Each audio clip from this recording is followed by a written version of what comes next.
नमस्कार दोस्तों, astro clinic में आपका स्वागत है। आज मैं आपके लिए वीडियो लेके आया हूँ धर्म कर्माधिपति राजयोग। कैसे बनता है ये राजयोग, क्या इसका फल होता है और क्या इसकी शर्तें हैं। दोस्तों, कुंडली का जो पहला घर है, चौथा घर है, सातवां और दसवां, ये केंद्र स्थान होता है। और ये पहला, पांचवां और नौवां ये त्रिकोण स्थान होते हैं। तो ये नैसर्गिक तौर पे बहुत शुभ स्थान होते हैं। धर्म का घर होता है नाइन्थ हाउस और कर्म का घर होता है टेंथ हाउस।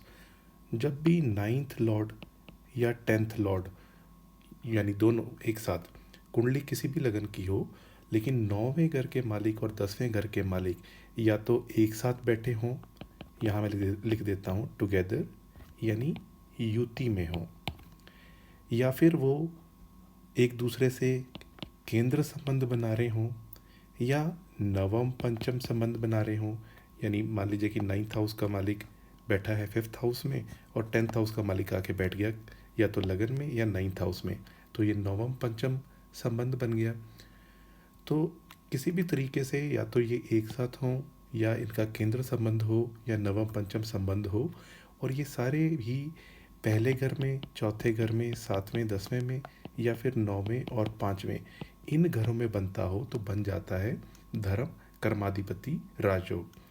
दोस्तों, यहाँ पे आपको अगर लगेगा कि कैसे ये बनता है, तो मैं आपको एक एग्जांपल और दे देता हूँ। आप यहाँ पे इमेजिन कीजिए कि यहाँ पे कन्या लगन की कुंडली है। कन्या लगन की कुंडली में जो नवम स्थान होगा उसके मालिक बन जाएंगे शुक्रदेव, और जो टेंथ हाउस होगा उसके मालिक बुधदेव बन जाएंगे।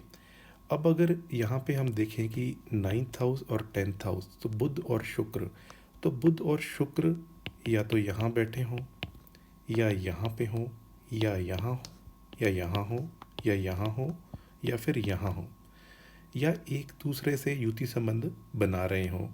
जैसे एग्जाम्पल के तौर पे मैं आपको शुक्र यहाँ दिखा देता हूँ और यहाँ पे बुध आ गए, तो ये एक दूसरे की दृष्टि में आ गए। या फिर बुध बैठे हुए हों पहले घर में और शुक्र बैठे हों सप्तम स्थान में, तो ये भी युति, ये भी दृष्टि संबंध बन गया।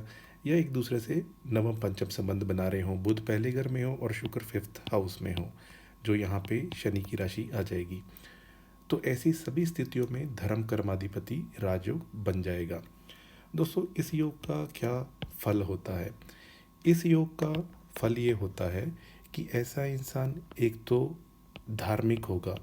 धार्मिक ऐसा नहीं कि पूजा पाठ करके लोगों को दिखावेबाजी कर रहा है, एक धार्मिक किस्म का इंसान होगा जिसके धर्म के ऊपर जिसकी आस्था होगी। इसके अलावा वो आध्यात्मिक भी होगा।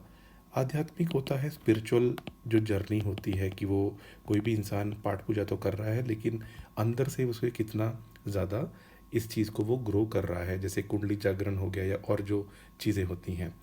हमेशा जो उसके कर्म होंगे वो अच्छे होंगे। इसके अलावा वो अगर ट्रैवल भी करेगा तो ऐसी रिलीजियस जर्नी या रिलीजियस प्लेसेस ऑफ वर्शिप पे भी जाके ट्रैवल करेगा। ऐसा इंसान भाग्यशाली भी होगा। तो आप ऐसे कह सकते हैं कि वो लकी है या फॉर्चूनेट है, तो उसको भाग्य का भी साथ मिलेगा। एक तरीके से ईश्वरी कृपा उसके ऊपर होगी। अगर वो हायर एजुकेशन जैसे एग्जेक्टिव मास्टर्स करना चाहता है या पीएचडी, तो वो भी वो कर पाएगा। इसके अलावा वो अटमोस्ट ऑनेस्ट होगा, यानी वो किसी पे चीटिंग नहीं करेगा। आप उसके ऊपर आंख बंद करके भरोसा कर सकते हैं। ऐसा इंसान अपने कर्मों की वजह से बहुत फेमस भी होता है, यानी समाज में अच्छा उसे मान सम्मान भी प्राप्त होता है। और गवर्नमेंट की तरफ से या किसी भी जिस कंपनी में वो काम करेगा, तो वहाँ की तरफ से उसको अच्छे अच्छे कोई रिवॉर्ड हो गया या कोई अवार्ड हो गया, कोई पहचान मिल गई, तो ऐसी चीज़ें भी होंगी। दोस्तों, ये अगर ऐसा इंसान अगर धार्मिक उसी पे चलता है, तो कहीं ना कहीं ये प्लेस जैसे ऐसे रिलीजियस प्लेसेस होती हैं, तो उसका हो सकता है ट्रस्टी हो, या उनके जो कंस्ट्रक्शन में कोई योगदान प्रदान करे, या इवन प्रचार में भी वो अपना योगदान दे सकता है। यानी वो धर्म और कर्म को लेके चलेगा। और दोस्तों, शनि देव का अधिकार है कर्म पे, और बृहस्पति देव का अधिकार है धर्म पे।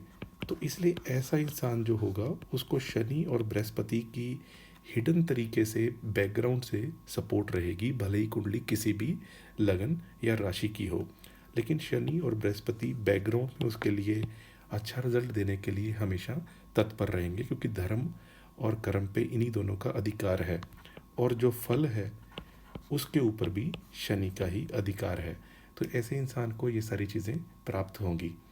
चलिए कमेंट करके बताइएगा अगर आपकी कुंडली में भी ये योग बनता है। अगर आपको वीडियो अच्छा लगा तो इसको लाइक कर लीजिए। चैनल पे पहली बार आए हैं, चैनल सब्सक्राइब कर लीजिए। मेरे चैनल पे प्लेलिस्ट उपलब्ध है फेमस पर्सनैलिटीज़ की एस्ट्रोलॉजी सीखने की, और अगला महीना कैसे जाएगा उसका तो मैं वीडियोज़ बनाता ही हूँ। चलिए दोस्तों, आज के लिए इतना ही। आपका बहुत बहुत आभार।